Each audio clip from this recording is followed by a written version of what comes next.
la spiritualité dans l'église. Yango Moussa Nzambe, mutu el bosu zaidano. Spiritualité importance yango zali nini? D'abord na kan nyos. La spiritualité est source, est base, est départ, est force. Il y a ma religion nyonso. Parce que la spiritualité engendre la religion. La religion engendre l'organisation. L'organisation engendre les dogmes. Les dogmes engendrent l'incrédulité. Alors, la spiritualité, il y a un monde dans qui départ, il y a ma religion tout. Pour ma religion tout avec Botama, et où dans la soubassement la spiritualité. Par exemple, Kimbangu. Kimbangu, c'est un état d'un esprit. Il appliquait la spiritualité. Et après Kimbangu, il y a religion. Religion Kimbangiste. Après Kimbangiste, il y a dogme. Dogme, il y a bindi melo. Bamsuba di makaye mwana. Mususu nzambe. Mususu prophète.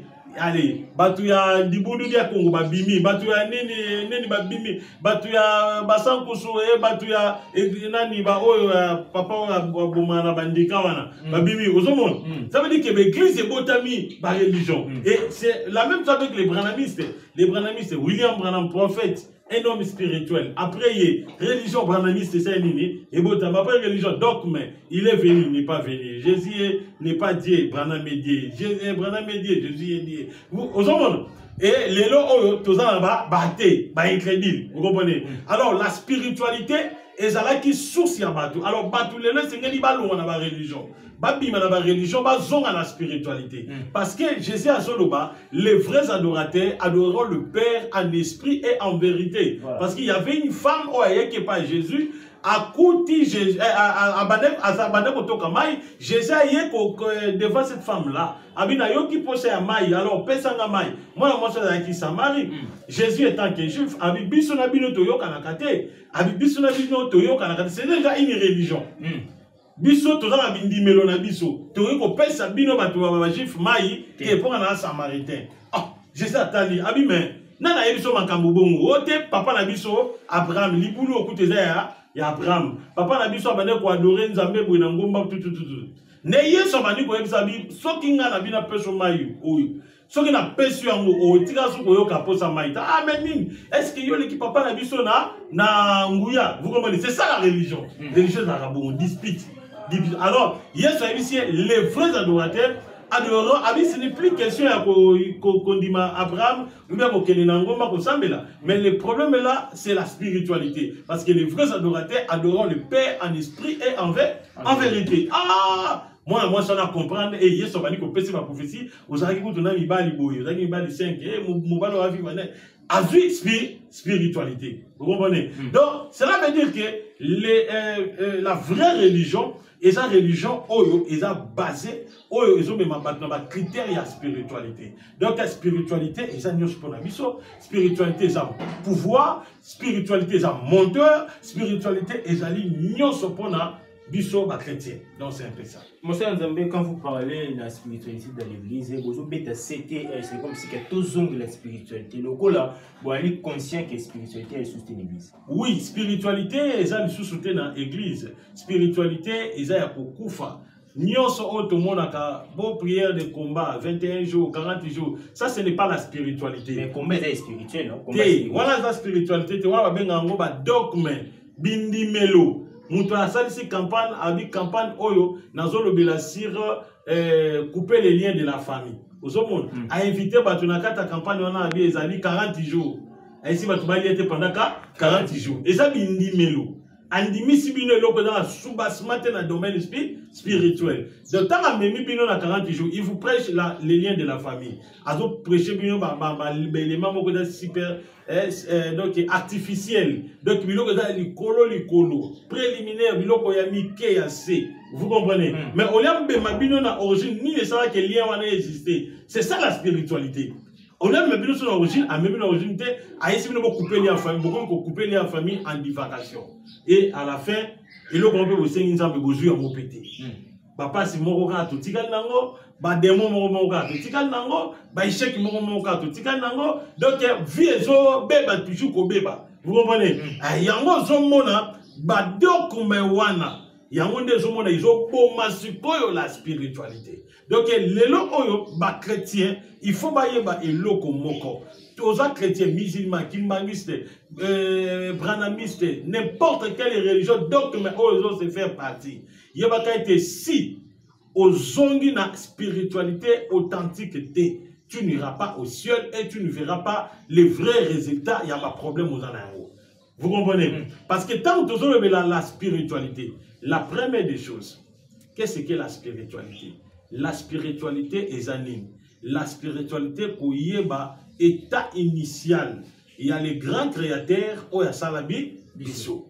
Et la première des choses, pour yeba, les lois fondamentales de l'esprit. Parce que dans le monde spirituel, il y a des lois fondamentales. Voilà. Même Jésus-Christ, quand il est venu sur la terre, il a respecté les lois fondamentales de l'esprit. Parce que tant il y avait 3 lois fondamentales.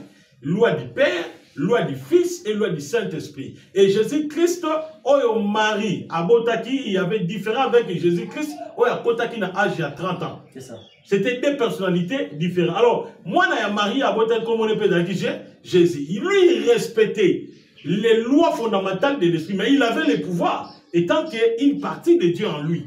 Il y a un moment qui à tout moment, tant au moins ce maman n'a pas dit, mais Masanga, et s'il ça un miracle, à gagner une femme qui a dit entre moi et toi, mon air n'est pas encore venu, pendant que ça la miracle, ça veut dire avant ça la miracle, pas d'aller dans le pouvoir. Et Seigneur a respecté les lois fondamentales, il y a Molimo, et Seigneur qui est le Seigneur Jésus-Christ, son Père, a payé son autorisation, non, mon Tuyamokili.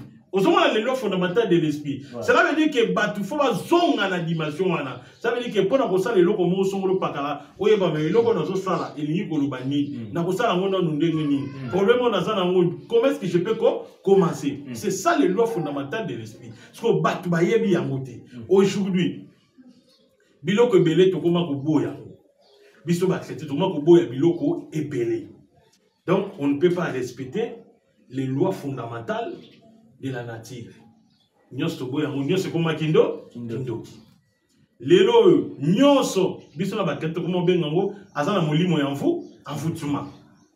Donc, oko ya mbande ko famille, oko ya maman ba famille pour azana molimo ya mvutuma. Oko sungande kuna yote surtout so utimboka oko pese ko liate oko pese lamba na oko kite ko sunga famille na yo po bazana lien ya kindoki osomona c'est ça au biso tozo négliger or que la Bible dit Jésus lui-même respectait sa propre coutume osomona ça veut dire que nyonso wana e créé de benga toyiboyi o to benga désordre donc yango osomona lelo oyo religion et mimi biso na kati ya mbriema et nous avons perdu beaucoup de choses yango moni la plupart des gens qui souffrent ce sont des religieux mais non des pratiquants parce que les religieux souffrent.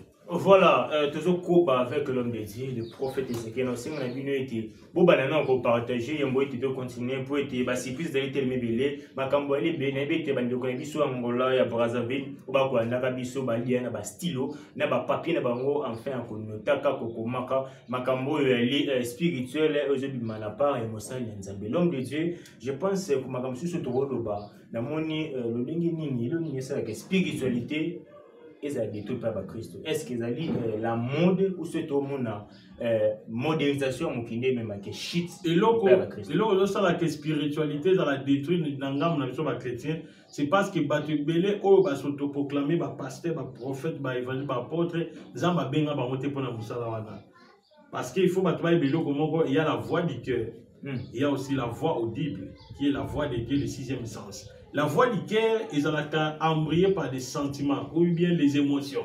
Donc ça veut dire qu'une fois que vous avez des mots abîmés dans d'autres mutabité, vous avez des logos nzambe.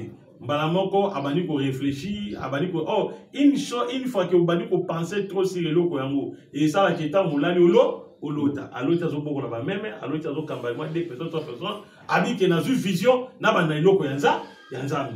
Et il y a un créer une illusion à Moutou. À combien de choses à définir? Abani ko créer, abani ko créer, abani ko bou. Ayo qui penser mauvais le béni pour penser le banango. Oh la manne cachée. Il y a un béton au combo nango la manne cachée. Au ten zamba bimelinga, bako c'est la peine zamba makam.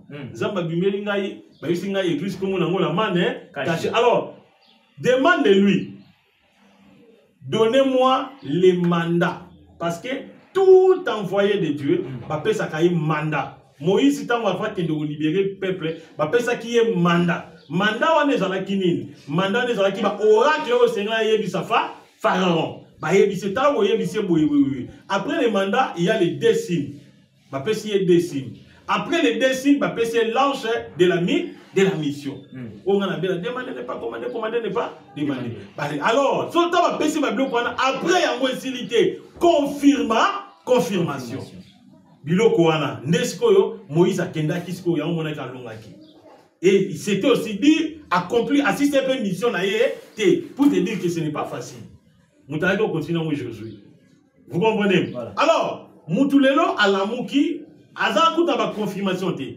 mandaté mais alors tu notes na voix émotionnelle on va bien voix liquée ba yebisi ke eza la main cachée pour mutu mutelobi mutalobi te voix liquée za kanzambe te za mutu nzamba loba na voix bible ke le sixième sens alors ayebi makambo wana te bapesi azui maman kombo lokola ayebi déjà 4 verset 5 verset atiena mutu maboko mutu akoyaki habité déjà na komi lelo kwa nzambe pas abandi lelo kwa nzambe alando mona mo offrande mo banini tout po eloko na lokuta batu atiela ngo toujours poids allez akomi maman pas pasteur ce que nenga komi pasteur wana lokola nanu nzamba benga ite bakuta na mundu te il va piétiner la spiritualité.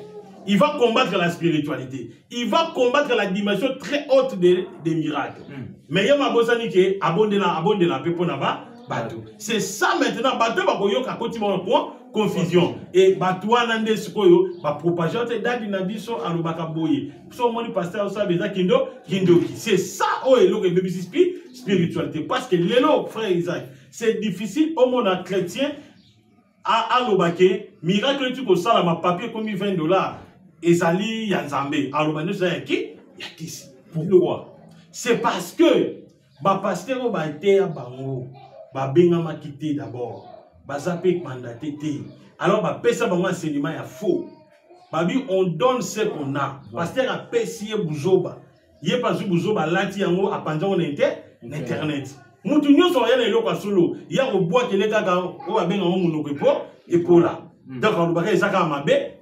C'est ça les problèmes tu vois dans lelo. Et aujourd'hui la majorité il y a ba bateau ba sali l'église ba grande église ba ça bateau ba benga maté mais minorité ça bateau ba benga là. Ce que pour y ba bateau ba benga ma c'est très difficile bible le dit il faut nzambe asani à révéler on moni lelo ba so ko na ba pétage ya on moni lelo ba msusu ba bungi na bango vision. Il y a un moment où il y a cafriage comme l'église, daddy de moi, prophète de moi, apôtre de moi, donc Jésus de moi, les gens foulaient Jésus très loin. Bâtir pasteur Liboso, bâtir Jésus, bois qui est qu'on a dans Banzangungu. Vous comprenez? Mais bâtir daddy Navango devant toutes choses. Donc la spiritualité, ils ont bafoué, la spiritualité, ils ont piétiné, bâtir la spiritualité.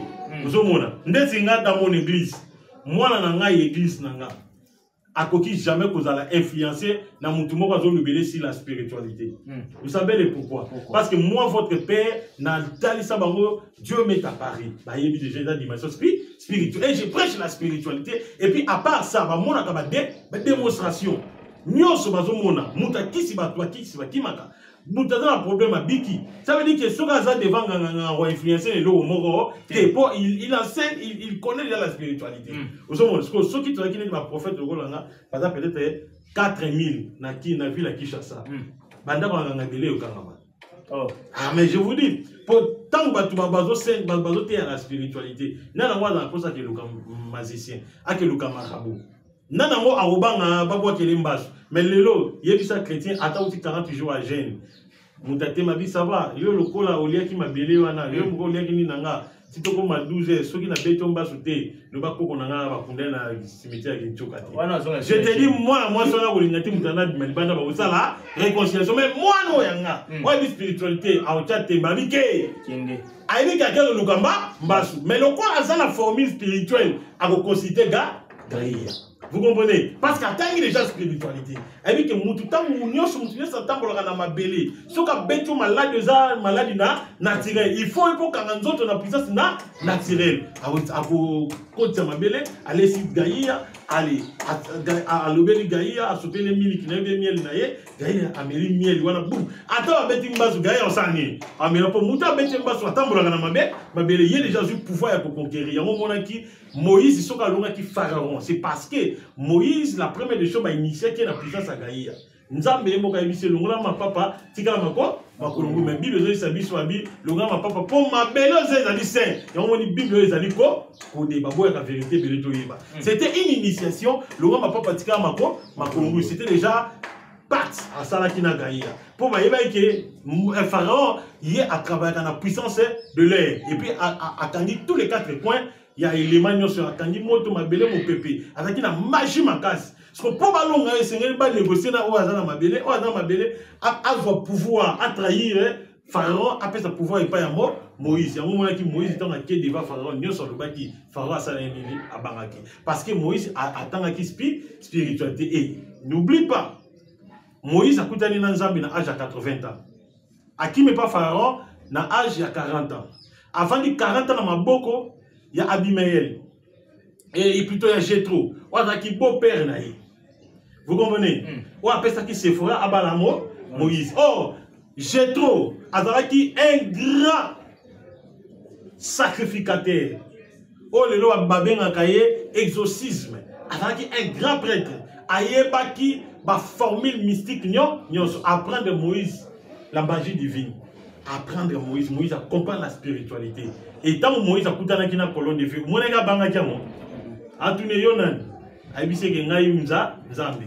Moïse coutaillé avec beaucoup de force. Mais attention, le monde n'en a pas.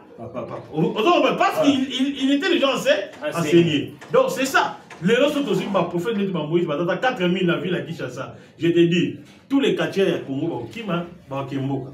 Donc c'est un peu ça. Voilà, l'homme de Dieu est un beaucoup pour insister dans le problème italien. Je pense qu'il va aller contre théologie. Je suis contre la théologie. Est-ce que... Très contre la théologie parce que la théologie c'est la littérature. Et ça est loko bazotangel sabino ma solo, babengango ba histoire. Hier soit quelque part avec une zala, aibisi figué. À laquelle figue. Mais pour le moment, l'église est revolée. Bon, je pense que bon, pour la bango, théologie d'abord. Pour bien un pasteur, bako salo, bako peut interrogation, peut ça 40 versets dans mon tour. Interro peut ça 40 versets. Ok. La Bible dit, la lettre tue, mais l'esprit vit. Même ceux qui ont eu 40 passages bibliques. Et il y a dans la dimension spirituelle. Au moins, la Bible, va dire va filmer. Vrai papier peli pour la diambe. Il faut pas arrêter. Mais l'église de nous appelle la Bible. A aussi, ils sont le coup en 4-4. A remettre la diamba. Il frappe. Vous comprenez? Même le Coran, où il y a des musulmans. A remettre la diamba. Vous comprenez? Mais la chose qui est plus importante, c'est l'esprit qui se cache dans les Écritures. Parce que la théologie, il y a une dimension. Il y a ma solo. Pour la théologie, Tambola qui n'a pas Isaki. Il ma solo, il y a Kati. Beaucoup de la stage, il y a Israël. Ça, c'est la littérature. Mais la vraie spiritualité, on dit l'apôtre Paul, avant d'aller jeter ma coutée dans la route de Damas. À côté d'un la dimension si il y a un apôtre Paul la Bible vous vendez mais ngai na côté na colonne de feu et puis on travaille pour les kabis bino c'était une dimension spirituelle donc c'est un peu ça. Voilà donc comme on a souka to impe ko chiti mingi na sujet biso ya mokolelo na Italie première partie sujet la spiritualité dans l'église mosala nzambe le penza lipe souci comme on a kabasa nzambe minene na ebité eza monde des okosala ete basala nzambe ba se perdre ou comment tout le monde ndenge basala nzambe comme kaka trop visible na makambo leki ba évangéliser mais trop visible na makambo ya li bizarre lelo oyo spiritualité to pe monde ya ba Christ et comme abandonné malabani okokozana. Problème mingi ezali parce que de 1 basala monto bako solo na été pour ba benga maté bayo babengi abeta libaku na zelo. Mais écoutez, je vais parler l'un des jours sur la promesse. Il y a Matthieu, où la Bible est je vais parler sur ça, la promesse de Jean 14. Je vais parler sur ça. Il y a la différence entre la promesse et le ministère. Promesse, attends, il peut faire le miracle. Même un païen, il peut faire le miracle. Il suffit seulement de citer le nom de Jésus. Le coup, les promesses, il y a un ange sélectionné pour travailler. Vous comprenez? Donc, ça n'a rien à voir avec la prédestination, bien, ça n'a rien à voir avec le ministère. Il y a un moment, Judas Cario, il n'était pas prédestiné, mais il a fait des miracles plus que beaucoup de pasteurs du XXIe siècle total. Plus que de Denilles, plus que de Wallace, plus que nous. Judas Cario, ça s'appelle. Ah, ça va bien plus que oh, c'est un faiseur de miracles. Mais il n'était pas prédestiné. Mais à ça va miracle pour la nine. Mais Denis a prédestiné. C'est parce que Abanek au vivre la promesse. Il y a la première commission à Nzambé dans Matthieu chapitre 10, verset 1. Bokende, n'a pas le pouvoir, Bobik Sababé, première commission, parce que Dieu a deux commissions. Il avait agi avec deux commissions, Matthieu 10 et puis Marc 16. Ce qu'on dit sur les chrétiens, tout ce qu'on a promesse, il y a Marc 16. Il y a un moment où tout chrétien a aussi la miracle. Tout. Même à Ézéchiel, même à Raziel, a aussi la miracle. Tout. Sauf quand on a combo à Jésus, Christ, comme on sacré. Il faut enjoindre dans la carte de Marc 16 habits. Mais il y a le bâtiment comme on s'allie à ça. C'est ça la confusion. Vous comprenez? Donc c'est ça la confusion. Je te dis, même un diambé, sous diamba, si diamba, n'a pas de campagne, bâti ba démoniaque, non, déjà n'a souffert, bâti ba kokoya. Mais il y a bâti qui azan elo goyanza, vous comprenez? Donc c'est différent avec le choix et la prédestination. Est-ce que vous avez été meilleure façon de jouer pour la bande ma baron ne pas se perdre baron qui se maboison na schéma et ça courage na vie peu courage ça bon donc bazaki vrai ba courage ba yebi koluka mbongo ele na barak ba yebi koluka mbongo yango moni ba komi ndenge ba komi lelo yango moni lelo tellement que ba tei trop ba imiter pe ba sali ba copie coller ba tei ba tout trop inspiration c'est si ici ba ozani ce que le quoi ça moi te que ba victime ya ka biso ba nandiza ka bandi mingi ba tomber ba victime. Mais je te dis il y a une révolution de Jésus Salami. So tali bien, so tu remarquez bien, il y a une révolution ça dans la dimension spirituelle. Comme si tu es une génération ba tout ba moment ba comme ko longwa na ba église. Ayo ko luka spiritualité. Tala na n'est pas nanga. On parlait les miracles, mais tu as qui m'ont manqué. Mais depuis qu'on parle de la spiritualité, tout le monde tourne de cette église. Pourquoi ba ba zoya sur les acquis? Ça veut dire que les gens ont soif de la spiritualité. Et la Bible dit dans les temps des faits, il y aura crise, il y a parole, il y a mot. Vous savez, ça veut dire que ça va lembi, spiritualité. Donc c'est un peu ça. Voilà, tout comme la souka émission, l'homme de Dieu, parole de la Bible, nous a dit pour la balance de sur la libiso. Pour la balance de blessé, vie, comportement va pasteur, pour la médecine. Oui, pour la balance de il faut que les pasteurs ne donnent jamais la vie éternelle. Et puis ne pêche pas parce que mon pasteur n'a pas soumoki. Pour ça, la montée, le sali est individuel. Devant les trônes des propitiatoires, on a passé ni na moi na yo. Et puis, on a eu tout. On a eu prophète Ezekiel Azana. Alors, réponse, nous avons appelé ça. Soit ici, nous avons faux. Ou bien, nous avons répondu. Mais soit nous avons vrai. Au lieu de faire un commentaire, il y a qu'un église là. Il y a qu'à apprendre la spiritualité. Il n'y a plus le temps. Pendant que je suis encore vivant, profiter parce que je suis une bibliothèque vivante. C'est un peu ça. Voilà, nous avons sur la indivision mot de la fin. Mot de la fin, numéro est plus 243 97 76 24 454. Nous avons yambate, même Nicolas n'a pas pu yamba. Bobenga, par consultation prophétique. Nayambara chaque dimanche à partir de 8h. Commune à Mongafula, avenue Banzambo, numéro 4, arrêt Chambre-Frade. Boya chaque dimanche à partir de 8h. Boya pour le prophète, quel que soit le problème, Boya pour traiter le problème, dimension spirituelle aussi solution. Hier, je appelle ça Makila, tu sais, Makila.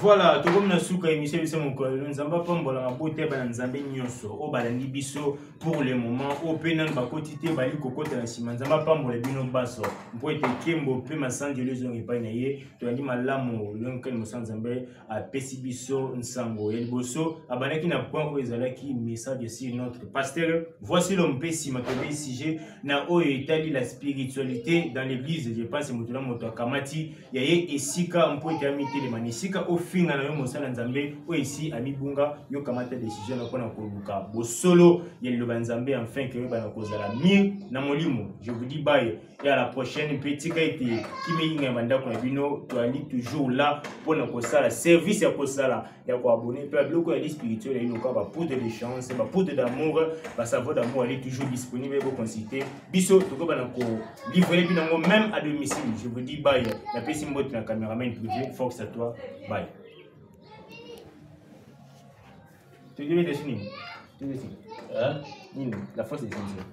Ah, bon, on va dire tout c'est bon.